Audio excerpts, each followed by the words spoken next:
Hər vaxtınız xeyir olsun xanımlar. Deməli, yeni xanımlar üçün qərara gəldim ki, fabirlik nədir onu izah edim və qarşıma bir ruçka vərəq qoydum.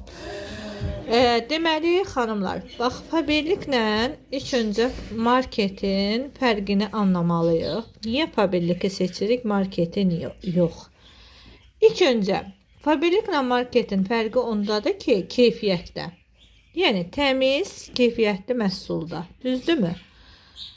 Marketin harda necə gəldiyindən bilmirik. Xəbərimiz yoxdur. Mənşəyi harda istehsal olunur, necə istehsal olunur, düzdürmü? Sonra indirim əldə etməyimizdən. Marketdə bir dənə ƏDV olur, vəssalam, ƏDV.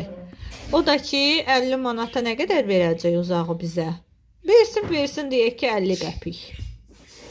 Düzdürmü? Amma biz fabirlikdən 40 manatlıq alış-veriş edirik, 33 manat qazanırıq, edirik 7 manat qazanırıq. Yəni 50 qəpik deyil də 7 manat. Fabirlik daha üstün oldu mu? Bəli. Sonra marketlə fabirlikin fərqi odur ki, marketdən alış-veriş etdikdə biz maaş qazana bilmirik. Amma fabirlikdən qazanırıq.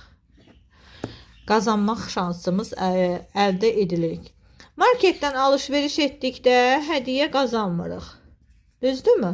Amma fabirlikdən hədiyyə qazanırıq. Bu da bir quş. Əslində çoxdur. Keyfiyyət deyəndə bir şey nəzərdə tutulmur. Yəni keyfiyyətdə əsasən də sağlamlıq nəzərdə tutur. Marketdən aldığımız məhsulların gigiyenik, təmizliyi, istehsalı, hardan gəldiyi, necə olduğu bilinmir. Və plus da fabirlik məhsulları oksigenli məhsullardır, market məhsullarını tanımırıq. Yəni əslində keyfiyyətin arxasında çox şey yatır. Deməli, fabirliklə marketin qısaca olaraq fərqi budur. Biz fabirliki ona görə seçmişik.